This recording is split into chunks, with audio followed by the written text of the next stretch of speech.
Ciao a tutti gli amici di KS Synth Lab, oggi in nuova recensione e siamo qui in compagnia dell'ultimo nato di casa Yamaha, Yamaha Montage M6.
Yamaha Montage M6, per quanto mi riguarda, era l'upgrade da fare dopo 7 anni di utilizzo di Yamaha Montage.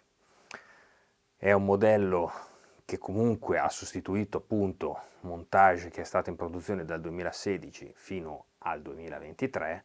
A ottobre del 2023 è stato presentato la nuova versione di Montage, quindi un'evoluzione, quindi la linea Montage M, che comprende sempre una versione 61, 76, 88, e questo modello comunque era nell'aria da un po' di tempo. Poi è andato un po' per le lunghe, però adesso Montage M comunque è tanto richiesto perché attualmente è in backorder ovunque. C'erano poche unità disponibili al lancio, però poco per volta a tutte le persone che l'hanno ordinato, comunque che vorranno comprarla, sarà disponibile quindi per l'acquisto.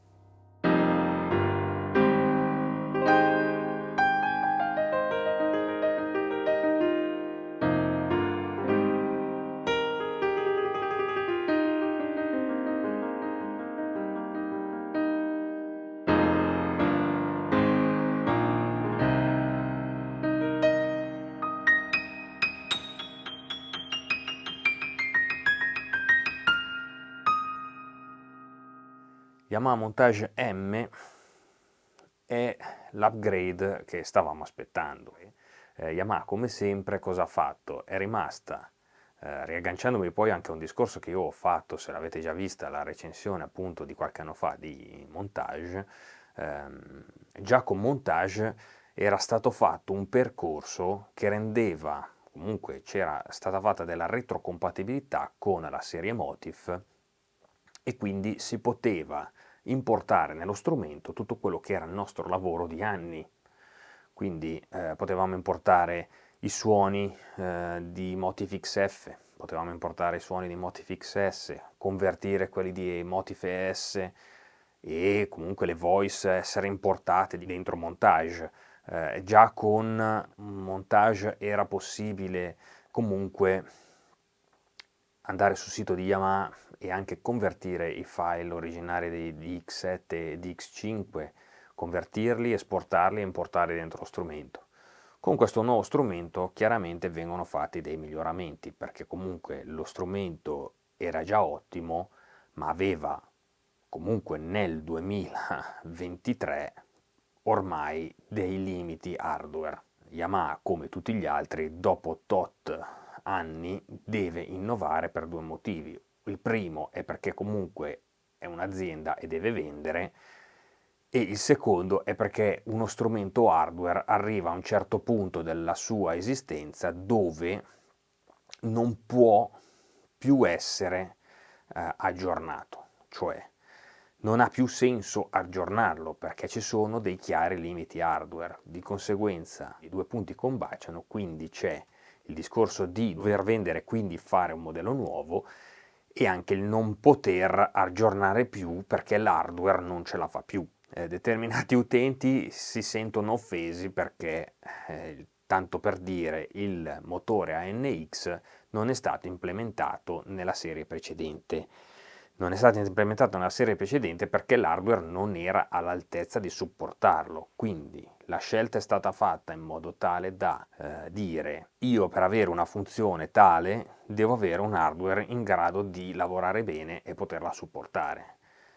È peggio se io ti introduco una novità del genere castrata perché l'hardware non ce la fa e poi magari vado a peggiorare le performance generali dello strumento per accontentare una fascia di pubblico. Poi se vado a inserire una funzione che magari mi permette di avere 4 note di polifonia, 6 note di polifonia, diventa anche inutile.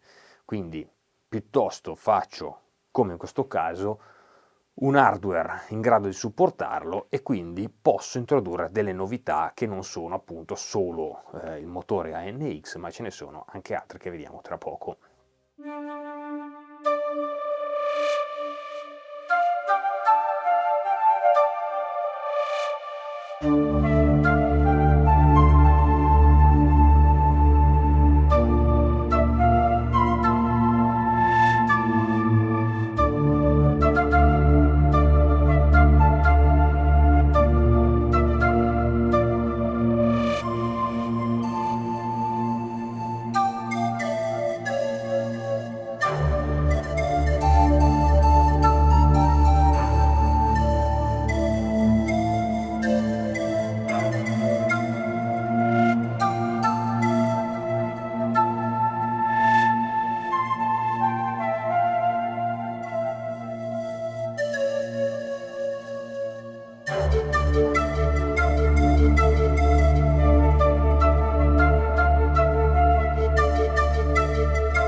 Come dicevamo prima, adesso si è aggiunto ANX portando quindi i motori interni da 2 a 3.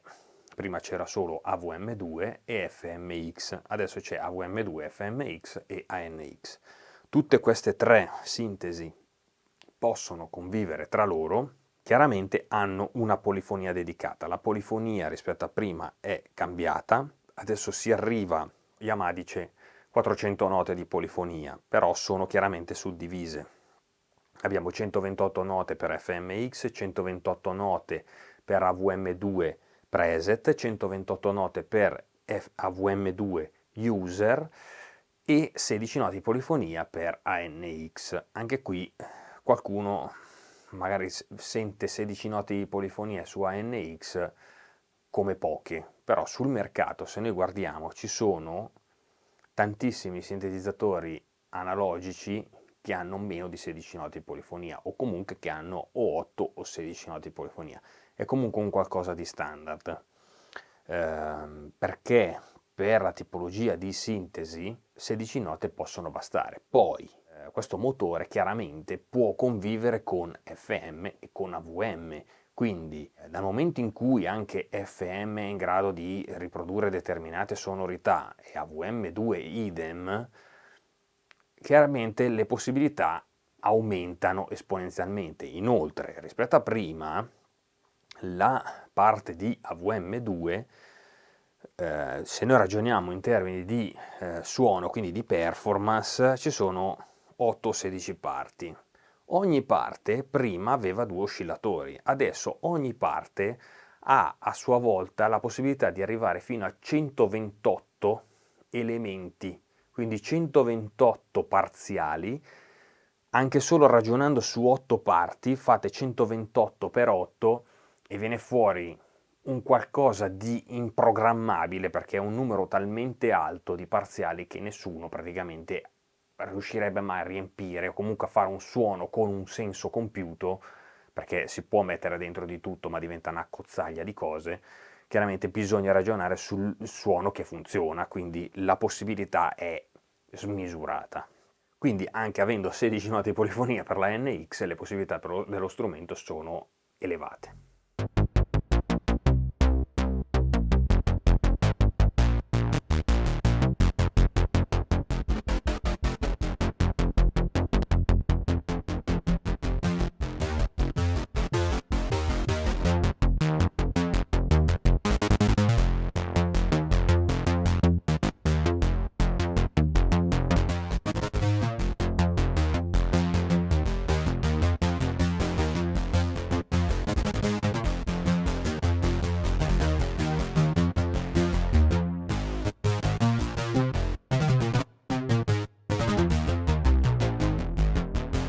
Se andiamo a vedere un po' quello che è stato fatto, lo vediamo da qua sopra all'interfaccia, un po' ci si ritrova a casa e un po' di cose cambiano. Innanzitutto io avevo già prima la versione 61 e ho optato sempre per la versione 61 per una questione di comodità, ma anche di estensione del tasto, comunque di strumento che mi è più comodo e congeniale.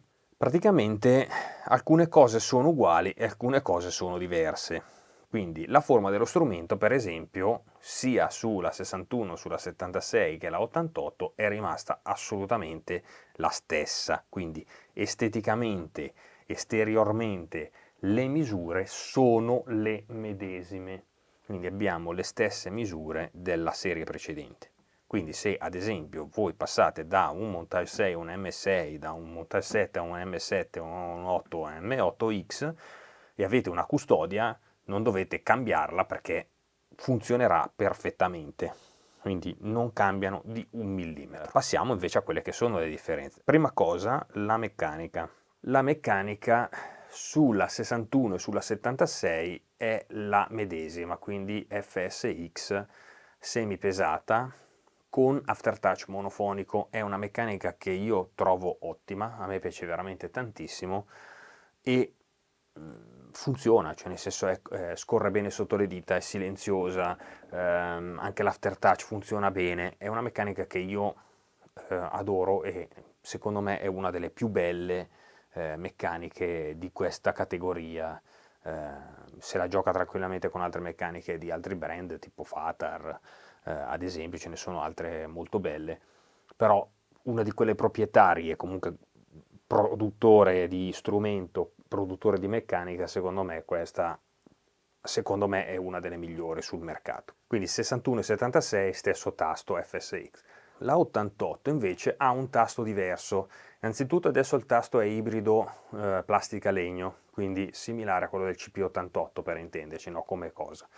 Il tasto è più leggero perché essendo un synth sì c'è un tasto pesato, ma non è un tasto eccessivamente pesato perché ci deve permettere di eseguire di tutto, non è uno strumento nato solo per fare parti di pianoforte. Sì, si può fare anche il pianoforte, ma è un sintetizzatore, quindi un tasto eccessivamente duro e pesante sarebbe magari ottimale per chi è prettamente pianista, ma sicuramente sarebbe probabilmente uno scoglio per chi vuole un tasto pesato ma deve suonarci parti di synth, non parti prettamente pianistiche e quindi magari ha bisogno di un tasto molto più scorrevole e che affatica molto meno il polso. Inoltre, la M8X è provvista di aftertouch polifonico. Yamaha non ha messo l'aftertouch polifonico solo nell'88 per fare un dispetto, ha messo la meccanica 88 con l'aftertouch polifonico perché c'è una tecnologia dietro che è stata sfruttata, che è quella, la tecnologia degli Avantgrande, che ha dei sensori ottici, che è stata ovviamente implementata e integrata in questa meccanica e quindi sull'88 era possibile farlo, sulla 61 e la 76 non c'era la tecnologia. Inoltre integrare probabilmente sviluppare anche una meccanica nuova 61-76 avrebbe innanzitutto ulteriormente portato avanti le tempistiche di rilascio, quindi non si sa quando sarebbe uscita o avrebbero dovuto lanciarla in tempi diversi la 88 e le altre due. La meccanica poi, sicuramente un nuovo progetto di meccanica avrebbe ulteriormente alzato i prezzi, che non sono popolari. I prezzi di questi strumenti purtroppo su questa fascia di strumento sono aumentati ancora, perché partiamo appunto da 3.790 per il modello 61, quindi 3.790 euro per il modello 61, a salire con 76 e 88, quindi le cifre sono già abbastanza importanti.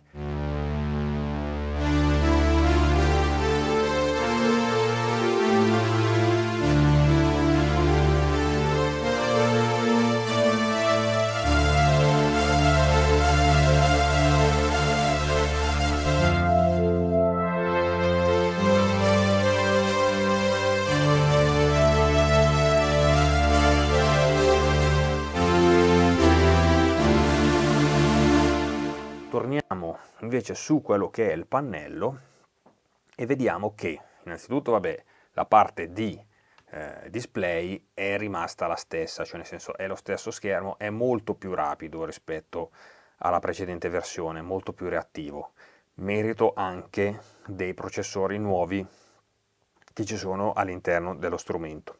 È stato cambiato il controllo del volume del master, che prima era uno slide e era fatto praticamente come questi, come i parziali dei volumi praticamente, era uno slider e risultava magari più facile da movimentare, cioè nel senso da prendere dentro e quindi sballare il volume, invece con un potenziometro questo risulta meno soggetto a variazioni, quindi prenderlo dentro e comunque cambiare involontariamente il volume dello strumento.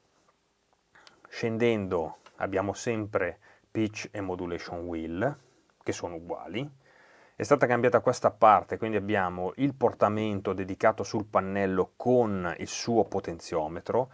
Abbiamo sempre il ribbon che però è bloccabile nelle varie posizioni ed è a segmenti, quindi anche sul pannello ci sono queste linee che indicano i vari segmenti, si vedono comunque anche quando si scorre poi con il dito, e quindi si può poi a sua volta programmare nelle varie sezioni e assegnargli delle funzioni. È stato introdotto un nuovo display secondario qua in alto per la parte di editing, che è molto comodo e ci permette appunto di editare in tempo reale tutte le varie funzioni del motore o comunque del suono che stiamo editando. È comodo perché noi possiamo, sia in un verso che nell'altro, far comunicare i due schermi, cioè in fase di programmazione noi possiamo in qualsiasi momento, premendo questo tasto che si chiama Page Jump, portare questa parte,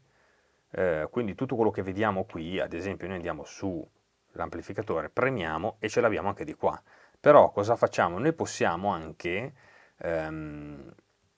lavorare in due modi diversi, nel senso qui lavorare su una cosa e qui farne un'altra, ma nessuno ci impedisce di fare al contrario, quindi se noi stiamo lavorando sullo schermo principale e vogliamo portare questa cosa sullo schermo secondario, basta premere Shift più Page Jump e praticamente la parte,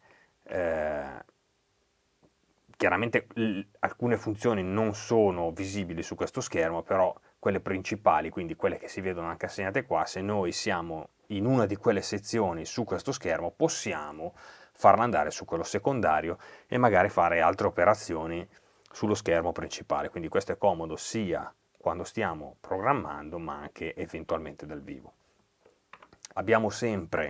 Sono cambiati gli encoder, che sono sempre senza fine, sono multigiro, quindi non sono dei potenziometri, sono degli encoder questi.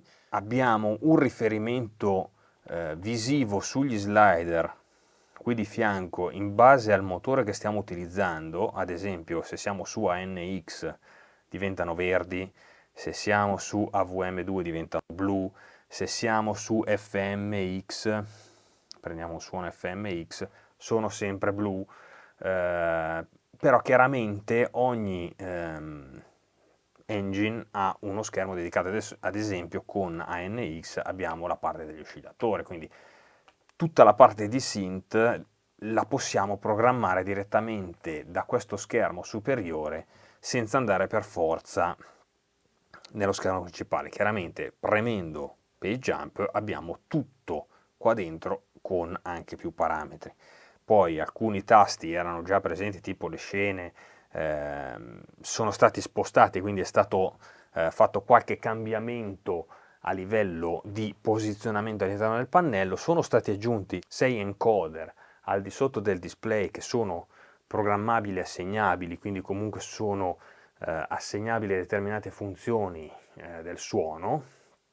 Servono anche per navigare tra i suoni, comunque nei menu, aiutano comunque l'interfaccia dello strumento. Abbiamo sempre la parte di live set, è la medesima, non è cambiato praticamente quasi nulla, se non qualcosa di estetico. Nella performance è stato aggiunto un oscilloscopio, quindi quando noi premiamo vediamo anche cosa sta facendo il suono.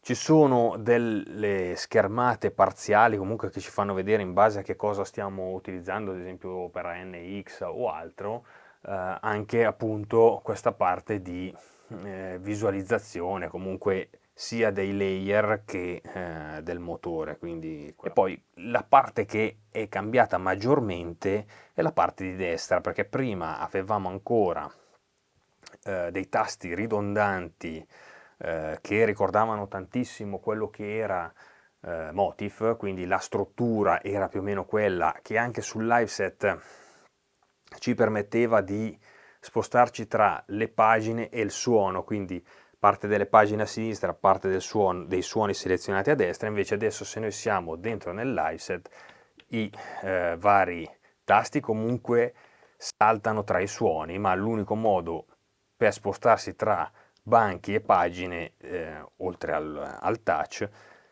come tasti fisici sul pannello, è la parte di destra, che comunque era già presente anche sul precedente modello. Probabilmente, almeno io personalmente la sfruttavo di meno, queste frecce, sfruttavo di più la parte doppia rispetto, cioè per selezionare banchi e suoni, però è un qualcosa che non è critico, è un qualcosa che magari lascia un attimo spiazzati all'inizio, perché se uno è abituato a usarli non se li trova più e quindi deve un attimino fare l'occhio su questa cosa qua. A livello di connessioni sul pannello posteriore non è cambiato nulla, se non il fatto che adesso ci sono 2 porte USB rispetto a uno. Questo ci permette di fare cosa? Uno, chiaramente, collegare una chiavetta, e va bene. La seconda porta però può essere utilizzata direttamente, anche se noi abbiamo sempre una chiavetta inserita, magari con dei sample o comunque i nostri file sempre a disposizione. Può essere utilizzata anche per collegare una master o collegarci comunque sì a un altro strumento direttamente via USB con una latenza praticamente zero, oltre a avere i MIDI come prima. È stata chiaramente aumentata la memoria interna, anche come spazio per le library, sample e tutto, quindi è aumentata. È sicuramente migliorato lo stacco del suono, perché adesso è molto più rapido rispetto a prima, sia che si passa da touch, ma anche se si usa un pedale. Un'altra cosa che è cambiata è che sul precedente modello, siccome il processore era era meno potente, si poteva disattivare la trasparenza, si chiamava blur, e si vedeva praticamente quando si toccava determinate parti dello schermo c'era un feedback visivo. Qui non c'è più, perché comunque, nel senso, è già tutto integrato, quella funzione c'è, è rimasta, ma funziona talmente bene che non è stato più necessario tirarla via e inserirla nel menu, quindi funziona perfettamente. A livello di utility, quindi bene o male troviamo le stesse cose. È possibile chiaramente importare, se avete già Montage, tutto il vostro backup, prenderlo con librerie, tutto quello che è, quindi fate tutto il backup completo, lo prendete e lo mettete direttamente di qua e funzionerà perfettamente. Quindi chiaramente dovete sempre ricordarvi di avere la chiavetta formattata su Montage. L'ideale è, se dovete fare questo passaggio, chiavetta formatata dentro Montage, backup salvato dentro Montage. Prendete una chiavetta nuova, la formatate dentro Montage M, copiate il file di backup di Montage dentro la chiavetta di Montage M e da lì installate il vostro backup. Non ci sono problemi, in realtà se utilizzate direttamente la chiavetta di Montage, però è sempre meglio utilizzare una chiavetta formatata nello strumento che poi deve andare a leggere i suoni, per evitare magari che ci siano problemi di lettura e che non riuscite appunto a installare il file.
Sul canale trovate già tutte le demo che io ho realizzato, quindi ci sono un bel po' di suoni che trovate disponibili a sentire, sia preset che comunque suoni che avevo già realizzato. C'è anche il video confronto appunto tra Montage e Montage M con gli stessi suoni che ho realizzato sul modello precedente, per sentire cosa cambia tra uno e l'altro, perché Yamaha ha fatto anche un cambio, cioè detto che col fatto del sintesi ANX è stato migliorato lo stadio di uscita, comunque la parte di resa di scheda audio presente dentro Montage M per un audio migliore, quindi quel video è fatto apposta per vedere se effettivamente su suoni realizzati sul modello precedente e eseguiti su entrambi gli strumenti ci sono effettivamente tante differenze. Detto ciò, non possiamo parlare di Montage M nel dettaglio di tutte le funzioni, perché verrebbe fuori un film, ci vorrebbe una giornata. Sicuramente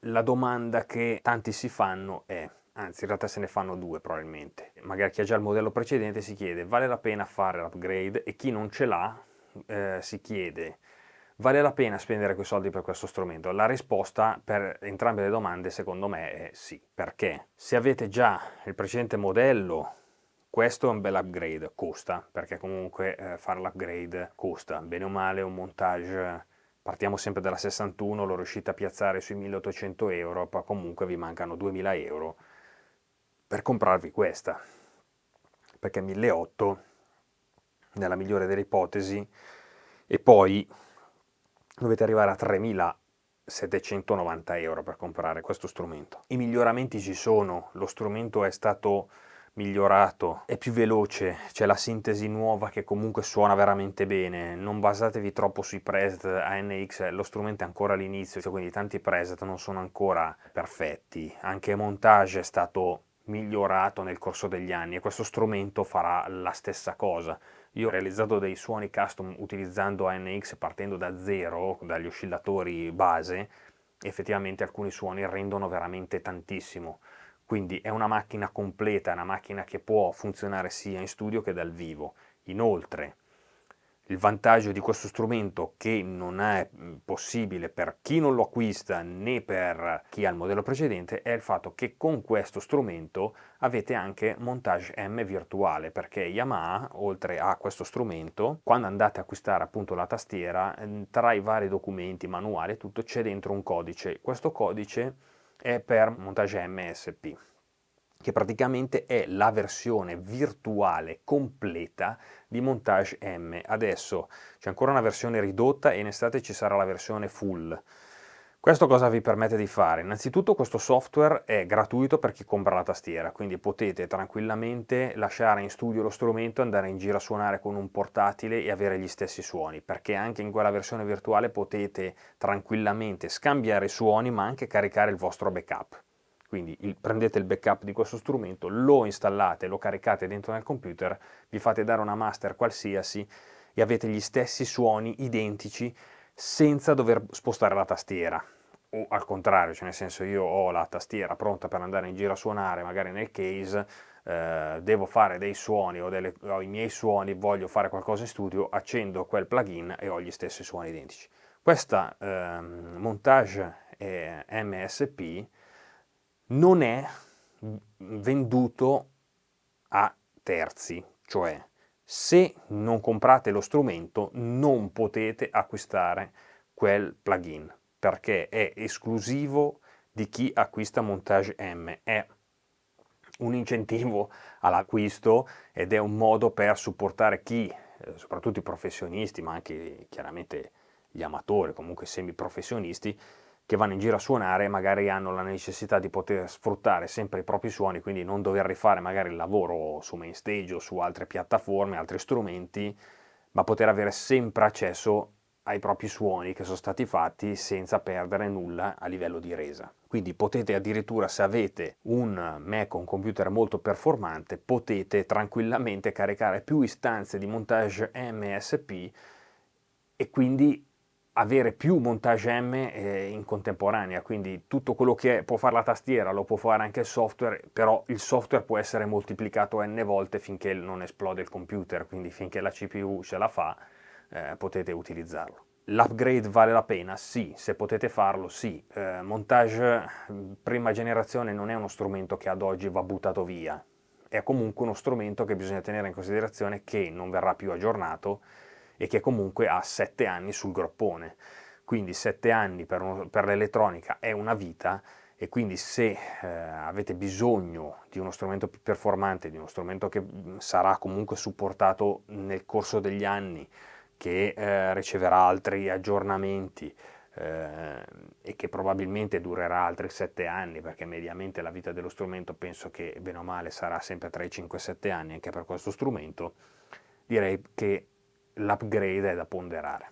Io vi ringrazio, questo video durerà una vita e mezza, vi ricordo che appunto trovate già le demo, andatevi a sentire le varie demo sul canale, arriverà in futuro anche un video dedicato ai suoni custom solo fatti con l'engine NX e noi ci vediamo alla prossima recensione sempre su DKS Synth Lab. Ciao e alla prossima!